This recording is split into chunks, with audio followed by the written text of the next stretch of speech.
சத்யா சத்யா சத்யா இங்க வா. என்ன நீ படிக்கு மெரினா பீச்சுக்கு போயிட்டு வர மாதிரி கை வீசிட்டு வர? நீ உன் லாக்கர்ல இருக்கிற நகையெல்லாம் எடுக்கிறதுக்காக தானே போன? மெதுவா மெதுவா. அத்தை எங்க? அண்ணே ரூம்ல உனக்காக தான் வெயிட் பண்ணிட்டு இருக்காங்க. நீ வந்ததும் சொல்ல சொன்னாங்க. நான் போய் சொல்லிட்டு வரேன். சித்தி இருங்க, கைய விடுறி. கத்தாதீங்க சித்தி. வலிக்க விடுறி. அப்பா என்னடி நகை எங்கடி? அந்த அந்த நகை விஷயத்துல தான் ஒரு சின்ன சிக்கல்.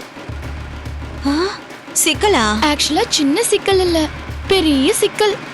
நீங்க தான் காப்பாத்தணும் சித்தி. ஏய் என்னடி புதுசு புதுசா பேசுற? நீ இந்த வீட்டுக்கு வந்த இத்தனை நாள்ல என்கிட்ட எதுவுமே கேட்டதில்லையே. ஏய் நகை எங்க? அது வந்து ஆக்சுவலா நகையெல்லாம் என் பேங்க் லாக்கர்ல இருக்குன்னு அத்தை கிட்ட சொல்லிட்டு போனல்ல.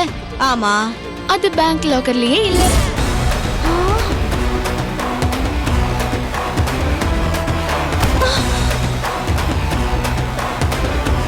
ஐயோ என்ன என்னடி சொல்ற? ஐயோ தலையே சுத்துது. என்ன சொல்ற? நகை பேங்க் லாக்கர்ல இல்லையா?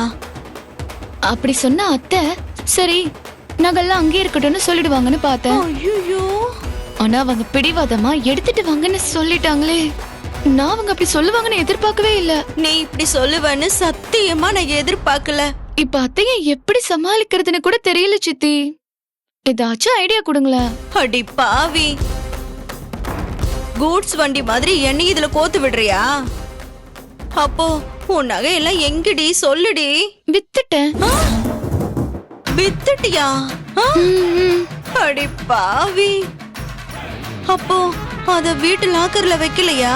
அதெல்லாம் யாருக்கும் தெரியாது, யாரும் கேட்க மாட்டாங்கன்னு நினைச்சு வித்துட்டேன். வித்துட்டியா? அதுக்கு பதிலா கவரிங் நகைய வீட்டு பீரோல வச்சுட்டேன். ஐயோ நீங்க ஏன் இவ்வளவு ஷாக் ஆகுறீங்க? ஏய் போடி, எனக்கும் உரிமை இருக்கு. நியாயமா பார்த்தா நான் தான் ஷாக் ஆகணும். ஏன்? அத விடுறி. எப்ப வித்த? அத சொல்லு. அது ஒரு மாசத்துக்கு மேல ஆச்சு.